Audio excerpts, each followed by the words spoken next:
हमने वोट भी कास्ट किया, हमारे हर एक डॉक्यूमेंट्स यहाँ के बने, आधार कार्ड है, इलेक्शन कार्ड है, राशन कार्ड है, हमारा डोमिसाइल है मेरी यहाँ की। अब मैं यहाँ से कहाँ जाऊँगा? हम 2008 में आए थे, 24/11/2008 में। मेरी दरख्वास्त है मोदी साहब से, मतलब प्राइम मिनिस्टर से, कि ये सब कुछ ऐसे ना किया जाए, जैसे वो शोहरों से दूर हो गई हैं ऐसे हमें भी ना किया जाए। एक तरह से हम भी मारी जाएंगे, हमें भी 9 साल बाद वीजा मिला। कश्मीर में हमला हुआ, उसकी सजा हमें मिल रही है, आए समझ में। मुझे 41 साल हो गए हैं यहाँ, ना माँ है, ना बाप है, ना बहन है, ना भाई है, मेरा कोई ठिकाना नहीं है, मैं बेसहारा हूँ। मैं मुजफ्फराबाद की रहने वाली हूँ, लेकिन मेरी शादी बारामूला में हुई है 6 साल पहले। मैं सऊदी अरब थी, सऊदी अरब से मैं यहाँ पर आई हूँ जब मेरे दोनों बच्चे यहीं पैदा हुए हैं। तो ये अभी 40-50 दिन की ही है। और कल परसों रात को अचानक से इन्होंने हमें बोला कि जो है आपको निकलना है, क्योंकि आपकी एप्लीकेशन एक्सेप्ट नहीं हुई। प्रधानमंत्री नरेंद्र मोदी ने एक बड़ा फैसला लिया। 48 घंटे के अंदर सभी पाकिस्तानी नागरिकों को पाकिस्तान जाने के लिए कह दिया। अब अटरी बॉर्डर पर काफी ज्यादा भीड़ लगी हुई है और लोग पाकिस्तान जा रहे हैं। लेकिन इस बीच जब मीडिया उनके बीच पहुंच रही है और उनसे कुछ सवाल पूछ रही है, तो जो चौंकाने वाले खुलासे हो रहे हैं, उसे बात साफ तौर पर, स्पष्ट तौर पर निकल कर आ रही है कि आखिरकार सरकार ने जो ये फैसला लिया है, ये फैसला कितना ठीक है और इस फैसले की जरूरत आज नहीं तो कल पड़ने ही वाली थी। एक व्यक्ति है, पाकिस्तानी नागरिक है, उसामा। उसने तो ये खुलासा किया कि 2008 में वो यहाँ आया था, उसके पास आधार कार्ड भी है भारत का, राशन कार्ड भी है, यहाँ तक कि वो चुनाव में भी वोट डालता है, लेकिन वो एक पाकिस्तानी नागरिक है। एक और व्यक्ति है इसी तरीके से, वो सीआरपीएफ के जवान है, जम्मू कश्मीर में उनकी तैनाती है और उन्होंने भी ऑनलाइन डेटिंग के जरिए एक पाकिस्तानी महिला से शादी रचा रखी थी। अब उस पाकिस्तानी महिला को भी पाकिस्तान वापस जाना पड़ रहा है। इस तरीके से एक और चौंकाने वाला खुलासा हुआ। 26 साल से सेना के अंदर एक कार्यरत व्यक्ति हैं, वो भी पाकिस्तानी नागरिक हैं और उन्हें भी अब भारत छोड़ने का आदेश आया है। ये बहुत बड़ा एक सिक्योरिटी कंसर्न का मामला बनता जा रहा है। लोग सोशल मीडिया पर इन वीडियो को धड़ल्ले से साझा कर रहे हैं और ये कह रहे हैं कि वोट बैंक की राजनीति के लिए कितने सालों से और कब तक जो है ये लोग यहाँ बसे हुए थे, ये वोट डालते हैं और हमारे लोकतंत्र में इनका इतना योगदान है कि ये सरकार बनाने और गिराने में जो है इनकी भागीदारी है। और ये यहाँ के नागरिक तक नहीं है, ये पाकिस्तानी नागरिक है। कोई लॉन्ग टर्म वीज़ा पर आया, कोई शॉर्ट टर्म वीज़ा पर आया और आने के बाद यहीं बस गया, जाने के बारे में कभी सोचा ही। अब ऐसे में क्या है पूरा माजरा, उनकी जुबानी ही आपको सुनाते हैं। पहलगाम हमले के बाद भारत द्वारा पाकिस्तानी नागरिकों को पाकिस्तान डिपोर्ट किया जा रहा है। गाड़ियों में भरकर ऐसे लोगों को पाकिस्तान भेजा जा रहा है जिनके पास पाकिस्तान का पासपोर्ट है। सरकार के इस फैसले के चलते कई ऐसे लोग सामने आए जिनके पास पाकिस्तान की नागरिकता है, लेकिन वे 1 दशक से अधिक समय से भारत में रह रहे हैं। इन्हीं में से एक पाकिस्तानी नागरिक है उसामा, जिसने दावा किया कि उसके पास आधार कार्ड और राशन कार्ड है। इतना ही नहीं, उसामा ने यह भी दावा किया है कि उसके द्वारा इलेक्शन के समय वोटिंग भी की गई है। अटारी बॉर्डर के जरिए पाकिस्तान लौट रहे पाकिस्तानी नागरिक ओसामा ने कहा कि मैं अभी अपनी स्नातक की पढ़ाई जो है कर रहा हूँ। मैं अपनी परीक्षाओं के बाद नौकरी के लिए इंटरव्यू देना चाहता था। जून में मेरे लास्ट सेमेस्टर का एग्जाम है। मैं पिछले 17 सालों से यहाँ रह रहा हूँ। मैं सरकार से अपील करता हूँ कि हमें कुछ समय दिया जाना चाहिए। मैंने यहाँ अपना वोट डाला है, मेरे पास राशन कार्ड है, आधार कार्ड भी है। जो पहलगाम में हुआ वो गलत है, लेकिन इस घटना की निंदा भी करता हूँ, बहुत शर्मनाक कृत्य है, लेकिन हमारा इसमें क्या दोष है? क्या कुछ और कह रहे हैं, सुनिए। रावलपिंडी इस्लामाबाद। तो क्या भेज रहे, आपको क्या बताया? देखिए, कुछ नहीं कह सकते। मेरे इस टाइम पे जो मेरा थॉट प्रोसेस बिल्कुल काम नहीं कर रहा, मैं टोटली ब्लैंक हो गया हूँ। अभी मैं करंटली मैं परसू कर रहा हूँ अपना बैचलर्स इन कंप्यूटर साइंस। मेरा फाइनल सेमेस्टर चल रहा है, जून में मेरे एग्जाम्स थे, तो मेरे कुछ और प्लान थे कि एग्जाम्स खत्म करके मैं जॉब्स के लिए, इंटरव्यू के लिए मैं प्रिपेयर कर रहा था। लेकिन अचानक से जब सब चीज होना, ठीक है, ये बहुत अफेक्ट करती है, तो मेरा इस टाइम थॉट प्रोसेस बिल्कुल डिस्टर्ब हो गया है। ठीक है, मेरे को नहीं पता रिएक्ट कैसे करना है, क्या है क्या नहीं। अब जो चीज वहां पे हुई, किसने करी, क्या है क्या नहीं, वो किसका हक बनता है? एजेंसीज का हक बनता है उनको अच्छे से रिसर्च करके डीप उनका वो एनालाइज करके उनका आउटपुट देना। हम तो उसमें कुछ नहीं कर सकते ना। हाँ, हमें रिपोर्ट किया, हमें फोन किया था नीचे पुलिस स्टेशन उड़ी से बोला कि आप आ जाओ नीचे थाने में, तो हम लोग आगे सीधा हम लोग वहाँ पासपोर्ट यहाँ वीजा कोई सिस्टम जी पासपोर्ट इधर का नहीं बना हुआ। जी यहाँ का नहीं बना हुआ हमारा पासपोर्ट। हम ऐसे पाकिस्तानी नेशनल्स वहाँ से पासपोर्ट अप्लाई करके थ्रू लीगल तरीके से आए थे हम। कितने सालों से ठीक है, हम यहाँ पे 17 सालों से, हम 2008 में आए थे, 24/11/2008 में। तो हमने विद इन 15 डेज यहाँ पे आते ही हमने वीजा स्टे करवाया था। तो उस टाइम पे स्टेटहुड भी था, ठीक है, तो इनका अपना ये था। तो उसके बाद अचानक से जब चीज होना समझ नहीं आ रही कैसे करेंगे। सरकार को क्या करना चाहिए? सरकार से मैं यही अपील करूंगा, देखो सबसे पहले तो प्रैक्टिकली होकर सोचा जाए, ठीक है। सबसे पहले ये सरकार से मैं अपील करूंगा कि आप कुछ टाइम की मोहलत दे दें, कुछ हल निकालें, कुछ टाइम की मोहलत दे दें। अब जो फैमिलीज यहाँ पे पिछले 20-30 सालों से रह रही हैं, हमने वोट भी कास्ट किया, हमारे हर एक डॉक्यूमेंट्स यहाँ के बने, आधार कार्ड है, इलेक्शन कार्ड है, राशन कार्ड है, हमारा डोमिसाइल है मेरी यहाँ की, बाकी सारे डॉक्यूमेंट्स मेरे बने। अब मैं यहाँ से कहाँ जाऊंगा? मेरा 10th भी यहाँ से हुआ है, 12th भी मेरा यहाँ से हुआ है, मेरा बैचलर चल रहा है अभी। जो पहलगाम में हुआ तो आप समझते हो वो बुरा हुआ, उसकी वजह से ऑफ कोर्स देखो, सबसे रिलीजन को आप छोड़ दो साइड पे, ठीक है। सबसे पहले हमारे पास ह्यूमैनिटी आती है। इट डजेंट मैटर कि आप किस रिलीजन से बिलोंग करते हो, सबसे पहले ऊपर इंसानियत आती है, ठीक है। तो अगर उस लिहाज से देखा जाए तो it's a very shameful act, it's literally a very shameful act for all of us, ठीक है। तो इसके लिए कोई वर्ड्स नहीं है। ऑफ कोर्स हम सभी कश्मीरी भाई, हम हिंदुस्तानी भाई सारे इस चीज को, इस इंसिडेंट को हम कंडेम करते हैं, हम इसके बिल्कुल खिलाफ हैं। अब क्या मांग सरकार को मैं यही, देखो सबसे पहले तो सरकार को मैं ये मांग करता हूँ कि जिन्होंने भी ये चीज करी, आप उनको अच्छे से देखें, खोजें, उसके बाद उनके अगेंस्ट प्रॉपर एक्शन लें, हम आपके साथ खड़े हैं। दूसरी चीज, मैं इन फैमिलीज के माध्यम से यहाँ से ये बोलना चाहूंगा कि हमें मोहलत दी जाए, ठीक है, प्रॉपर एक हल निकाला जाए। अब मेरी एग्जांपल ले लें, मैं कहाँ जाऊंगा? As I told you, I have done my 10th and 12th as well from this side, right? So अभी मैं परस्यू कर रहा हूँ बैचलर्स, तो मैं कहाँ जाऊंगा? वहां पे जाऊंगा, मेरा फ्यूचर क्या है वहां पे, है ना? मेरी एक्सपेक्टेशंस जहाँ की थी कि मैं आप ये कंप्लीट करूंगा, अपनी पढ़ाई फर्दर में क्या करूंगा क्या नहीं। तो बिल्कुल नो वर्ड्स फॉर गवर्नमेंट, ठीक है। ये देखा जाए तो गवर्नमेंट के लिए भी ये बहुत शेमफुल एक्ट है। ये हमें ये नहीं कर सकते ना एक्सपेक्ट गवर्नमेंट से, इतनी मच्योर गवर्नमेंट होके इतना हर लिहाज से इंडिया हमारा कितना ग्रो कर रहा है, ठीक है ना। इंडिया पे मान की वो सोच आपका कहते हैं कि वो तो इंडिया, वापस बुलाए। हाँ यही, वो हमें वापस बुलाएं, ठीक है, हमें एक प्रॉपर दे दें, हमें गाइड करें। फर्स्ट ऑफ ऑल तो हमें गाइड करें, ठीक है, जो यहाँ के प्रॉपर चैनल से वो हमें गाइड करें स्क्रैच से लेके अंत तक, कि ठीक है आप लोग आए, क्या है क्या नहीं, आप क्या करना चाहते हैं, क्या है क्या नहीं, वो हमें गाइड करेंगे, सो दैट हमारा थॉट प्रोसेस और खुलेगा, हमें समझ आएगी कि किस चीज को हमें कैसे देना है ना। तो बस यही था मेरा, ठीक है। मैं फिर एट द एंड में फिर अपील करता हूँ, लेकिन दो चीजें, सबसे पहले जो अटैक हुआ हम उसको कंडेम करते हैं, as I told you, humanity first, उसके बाद रिलीजन आता है। दूसरी चीज, अब मेरा फ्यूचर क्या है, इसी तरह से चलें, ठीक है, मान लिया प्रैक्टिकल होकर सोचा जाए, अगर मैं यहाँ से जाता हूँ अपनी मदर को लेकर, सिस्टर को लेके, ठीक है, लेकिन कुछ फैमिलीज ऐसी हैं जिनके, अभी मैं सुन रहा था कि 7 महीने का बच्चा वो यहीं ड्रॉप करके गई, उस माँ पे क्या गुजरेगी? 7 दिन का, सॉरी, नूरी वीजा वालों को वापस भेजना शुरू किया जिनके बच्चे हैं। गवर्नमेंट ने जी बिल्कुल। तो उनके, आप खुद बताएं कि उनके साथ क्या होगा? के लिए एक जैसा होना चाहिए। हाँ चल ठीक है, अगर आप भेज रहे हैं तो आप फिर पूरी फैमिली को, मेरे फादर है यहाँ पे, हम इनके बिना क्या करेंगे? एक फैमिली में फादर हेड होता है ना, तो हम फादर के बिना क्या करेंगे वहाँ पे? तो जैसा कि आपने इनका बयान सुना, बता रही हैं कि 2008 में भारत आए थे और इसके बाद वीजा स्टे करवाया था। इस मसले पर प्रैक्टिकल होने की जरूरत है। मैं जाऊंगा कहाँ? सबसे पहले इंसानियत आती है। हम सभी कश्मीरी हिंदुस्तानी भाई इस बात की निंदा करते हैं, हम सरकार के साथ खड़े हैं। मैंने यहाँ 10वीं की पढ़ाई की, 12वीं की पढ़ाई पूरी की, अब मैं आखिर करूँ तो करूँ क्या? वह मेरा भविष्य आखिर क्या होगा? वहीं दूसरी तरफ एक और मामला है जहां पर सीआरपीएफ की जवान की जो पाकिस्तानी पत्नी है उसे भी अब पाकिस्तान भेजा जा रहा है। जम्मू के वाघा रवाना होते सरकार से उसने अपील कर दी है, केंद्रीय रिजर्व पुलिस बल यानी सीआरपीएफ के एक जवान की पाकिस्तानी पत्नी को वापस पाकिस्तान भेजने के लिए जम्मू से वाघा सीमा के लिए उसे रवाना किया गया।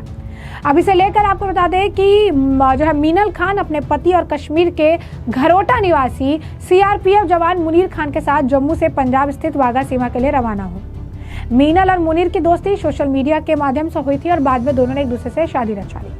वाघा सीमा के लिए रवाना होते समय मीनल ने भारत सरकार से देश में ब्याहे पाकिस्तानी नागरिकों को उनके बच्चे से जुदा न करने की अपील की। मीनल ने कहा, हमें परिवार के साथ रहने की इजाजत दी जानी चाहिए। यह भी कहा कि पहलगाम हमले में निर्दोष लोगों की बर्बर हत्या की निंदा करते हैं। हमलावरों को कड़ी सजा मिलनी चाहिए, लेकिन हमारा तो कोई कसूर नहीं। हमारा शॉर्ट टर्म वीजा 9 साल बाद लगा। एलटीवी के लिए भी जैसे भेजा गया था, हमें सभी नियमों का पालन किया। एकदम से सब कुछ कैंसिल कर दिया गया है और कहा गया है कि वापस चला जाना होगा। हमें अपने परिवार के साथ रहने दिया जाना चाहिए। क्या कुछ और कह रही हैं वो सुनिए। देखिए, जो अटैक हुआ है उसका तो हम सबको दुख है, बेकसूर लोगों की जाने गई हैं, लेकिन उन सब में हमारा तो कोई कसूर नहीं है ना। जिस तरह अब हमारा वीज़ा 9 साल बाद लगा है और अब एकदम से हम जो उन्होंने हमें रूल्स बताया हमने उन पे फॉलो किया है। LTV के लिए भी हमने अप्लाई कर दिया था जो उन्होंने टाइम की लिमिट बताई थी, और अब एकदम से वो हमें बोल रहे हैं कि ये जो सब कुछ हुआ है इसकी वजह से आपको रिटर्न करना है। तो हमारा तो इन सब चीज़ों से कोई ताल्लुक नहीं है, ना लिंक है। हमें दुख है जो बच्चे बॉर्डर पे हैं, माएँ दूर हैं उनसे। हमें कोई भी कानून या कोई भी मजहब धर्म कोई भी किसी भी कंट्री में कोई ये नहीं कहता कि हस्बैंड और वाइफ को अलहदा किया जाए या माँ और बच्चे को अलहदा किया जाए। जैसे बॉर्डर पे भी बच्चे उस तरफ हैं, माएँ इस तरफ हैं, कुछ बच्चे यहाँ हैं, माएँ उधर है, और ये बात गलत है। और मेरी दरख्वास्त है मोदी साहब से, मतलब प्राइम मिनिस्टर से, कि ये सब कुछ ऐसे ना किया जाए। जैसे वो शोहरों से दूर हो गई हैं ऐसे हमें भी ना किया जाए। एक तरह से हम भी मारी जाएंगे। हमें भी 9 साल बाद वीजा मिला। क्या प्रोसेस क्या था? जैसे आपकी शादी हुई उसके बाद क्या रहता है, इस पे अप्लाई करना होता है, आपने क्या क्या प्रोसेस किया है इसमें? हमारी 9 साल पहले मंगनी हुई थी, हमने वीजा अप्लाई किया था लेकिन नहीं था हो रहा। 9 साल तक हमने इंतजार किया। फिर हमारी ऑनलाइन शादी हुई है। मेरी फुप्पो के बेटे हैं, मतलब बुआ के बेटे हैं मेरी। हमारा ऑनलाइन निकाह हुआ है, फिर हमें वीजा मिला है और अब 2 माह हुए हैं मुझे आए हुए, और ये एकदम से ऐसे तो वीजा कह रहे के हैं। बाद क्या फॉर्मेलिटी रहती है? वीजे के बाद हम लॉन्ग टर्म जो वीजा करना होता है? हाँ जी, हमें वीजा मिला था, विजिट वीजा मिला था हमें 15 दिन का। और यहाँ पर आकर उन्होंने बोला था कि LTV जो वीजा है उसका एक प्रोसेस होता है कि जितना वो टाइम लिमिटेड है उसके अंदर अंदर अप्लाई करना होता है। और हम बॉर्डर क्रॉसिंग हुई थी मेरी 28 फरवरी को, और 1 मार्च को मैं FRO में गई थी, मतलब एंट्री वगैरह उन्होंने वो करनी होती है। उसके बाद हमने 4 मार्च को, मतलब 4 मार्च को हमने वो LTV अप्लाई कर दिया था। उसके बाद 13 मार्च को हमें इसकी LTV की सारी जितनी भी वो थी इन्वेस्टिगेशन इन्होंने सारी की हमसे। इन्होंने मतलब 13 मार्च को इन्होंने हमसे इंटरव्यू किया था LTV के लिए, और 14 मार्च को हमारा वीजा एक्सपायर हो जाना था। फिर हमने इनसे पर्सनली भी पूछा FRO से कि हमारा वीजा कल खत्म हो जाना है और फिर अब हम रुकें या जाएं, लेकिन इन्होंने कहा था कि आपका वीजा LTV में आ गया है, अब आप LTV में आ गए हैं और अब आप स्टे कर सकते हैं। लेकिन अब अचानक से ऐसे ये कह रहे हैं कि आप मतलब तो अभी अनलीगल है, अंडर प्रोसेस है अभी LTV। तो लेकिन जो कानून निकला है उसमें LTV के लिए ये जो कह रहे हैं जाना लागू नहीं है। अच्छा। और न्यू LTV का भी अंदर चांस है कि जो न्यू LTV आगे करेंगे उनको इशू होगा। लेकिन अब मेरी यही इनसे मतलब अपील है प्राइम मिनिस्टर से कि हमें यहाँ पर रहने दिया जाए। और आगे से इन्होंने वीजे भी सारे बंद कर दिए हैं, और ऊपर से हमें ये बोल रहे हैं कि आप अनलीगल तरीके से रह रहे हैं। अगर मैं अनलीगल तरीके से रह रही थी तो फिर मुझे 14 मार्च को जाना चाहिए था ना। फिर इन्होंने मुझे क्यों ये कहा कि आप LTV में स्टे करें। लेकिन तो ये कब तक इशू होगा वीजा, कुछ आपने पता किया है कि? हाँ जी, उनसे पता किया था। उन्होंने कहा था कि हमने आपको स्टे के लिए कह दिया है, 2 माह भी लग सकते हैं, 3 भी, 6 भी, साल भी लग सकता है। और हमने उनसे कहा भी था कि हमें रिटर्न कुछ दे दें, लेकिन उन्होंने ये कहा था हमने आपको स्टे के लिए कह दिया है, ठीक है। और जब उन्होंने हमें बुलाया हम गए हैं। FRO वालों ने भी बुलाया हमें, मतलब ये जो इंस्पेक्टर होते हैं, थाना होता है जो, इन्होंने भी हमें बुलाया, हम वहाँ भी गए हैं। लेकिन अब अचानक से जब ये ऑर्डर हुआ है, जब ये हादसा हुआ है, और इसके बाद इन्होंने मतलब तहसीलदार हैं, उन्होंने हमें नोटिस भेजा है कि आप अनलीगल तरीके से रह रहे हैं। वो हमारे घर में भी आए हैं, वो मतलब मुझे खुद बोल कर गए थे आप अनलीगल तरीके से रह रहे हैं। 15 मार्च का आपका वीजा जो है वो एक्सपायर हो गया। 15 मार्च का नहीं, हमारा 14 मार्च का एक्सपायर हो गया था। और मैंने उनसे तब भी कहा था कि अगर मैं अनलीगल तरीके से थी आपको तब कहना चाहिए था, अब आप क्यों बोल रहे हैं? क्योंकि हमें तो उन्होंने लॉन्ग टर्म वीजे में स्टे का बोला था और हम उसी वजह से कर रहे हैं। और यही बात हमने मतलब ये जो तहसीलदार है, हमने इन्होंने भी हमसे पूछा था जब हम स्टे कर रहे थे कि आपने स्टे क्यों किया, और हमें उन्होंने एप्लीकेशन वो जो ID होती है उसकी LTV की उन्होंने हमें वो दी थी, और यही बोला था कि आपको कोई भी कुछ कहेगा आपने वो प्रूफ दिखाना है। ये इस तरह की ये जब हमने उनसे बात की थी, मतलब उनको बताया था कि तहसीलदार ने हमें ये ऐसे वो किया है। ये मतलब कल मेल आया है आपको एग्जिट परमिट एग्जिट कैंसिल कर दिया हुआ है? हाँ जी, पहले इनका मेल आया था कि आपको मतलब जाना है। पहले इन्होंने हमें मेल किया था कि आपको जाना है, लेकिन फिर हमने इनको कॉल की थी क्योंकि इन्होंने हमें कहा था कि आप एलटीवी में स्टे करें। फिर हमने इनको कॉल की थी, उन्होंने कहा था कि आपका गलती से हो गया है, आप एलटीवी में ही हैं, आप नहीं जाएंगे। उन्होंने फिर मेल की, ये एग्जिट वीजा जो है वो कैंसिल कर दिया। फिर तहसीलदार के मतलब उन्होंने फिर कॉल की अगेन, उन्होंने कहा कि आपको वार्न किया जाता है, आप चले जाएं, नहीं तो आपको लेडी पुलिस आकर बॉर्डर क्रॉस करवा देगी। लेकिन मैंने उनसे तब भी कहा था कि हमें एफआरओ वालों ने बोला है कि ये सारा प्रोसेस हमारे अंडर में आता है, हम ये तय करते हैं कौन जाएगा और कौन आएगा, और उन्होंने हमें बोला कि आपने नहीं जाना। और अब मतलब उन्होंने हमारी बात नहीं मानी। उन्होंने कहा एफआरओ क्या होता है, हम तो एफआरओ को जानते ही नहीं। फिर हमने मतलब वो लॉयड के पास गए हैं, अंकुश शर्मा, हमने उनके जरिए एक पिटीशन वो हमने मतलब इनके अगेंस्ट की है तहसीलदार ने के। तो अब कोई उन्होंने बुलाया आपको, थाने पे बुलाया है, क्या है अभी क्या बुलाया हुआ है आपको थाने पे? ये हाँ जी, अभी जाने के लिए वो कह रहे हैं क्योंकि हमने पिटीशन का भी वो आज हमारा केस जो है वो होगा। लेकिन अभी इन्होंने कल रात को 10:30 के बाद इन्होंने फिर हमें मेल कर दिया है, और एफआरओ वाले हमारे घर में भी आए थे। उन्होंने कहा था कि आप लोग जाएं, आपका वीजा जो है इनलीगल है। तो जैसे कि आपने यहाँ पर मीनल का भी बयान सुना, और इसके साथ साथ आपको बता दें कि एक और महिला है, वो 41 साल से यहाँ पर रह रही हैं, यहाँ पर ही उनके परिवार है, और अब उन्हें पाकिस्तान डिपोर्ट किया जा रहा है। क्या कुछ कह रही है वो सुनिए। मेरा नाम परवीना है। क्या नाम बताया? परवीना। कहाँ से? बारामूला से। आप कब इंडिया आए थे और क्यों जा रहे, थोड़ा बता दीजिए। वो तो इस पे मुझे पासपोर्ट पे लिखा कौन सी डेट को आई थी, तो कौन सी डेट को जाना है मुझे। तो घर में जवान बेटी है, उनको छोड़ के मैं जा रही हूँ। आप पाकिस्तान किस जगह के रहने वाले हैं? कराची की। क्या बताया, क्यों भेज रहे हैं आपको, किस वजह से? ये तो मुझे भी मालूम नहीं है कि जब यहाँ हमला हुआ कश्मीर में हमला हुआ, उसकी सजा हमें मिल रही है, आए समझ में। मुझे 41 साल हो गए हैं यहाँ, ना माँ है, ना बाप है, ना बहन है, ना भाई है, मेरा कोई ठिकाना नहीं है, मैं बेसहारा हूँ। तो आपको भेज रहे, क्या कहना चाहेंगे सरकार से, क्या होना चाहिए आपको? सरकार से हम ये अपील करते हैं, ये जो कुछ हो रहा है सब गलत हो रहा है, अच्छी बात नहीं है। तो जो हुआ था, जो श्रीनगर में हुआ, वो आप समझते हैं कैसा गलत हुआ? हम उसका साथ नहीं देते। जी। हम कह रहे जिसने किया उसकी टांगे टंगाओ, हम खुद भी देखेंगे, मगर उन्होंने हमारे साथ जुल्म किया भैया।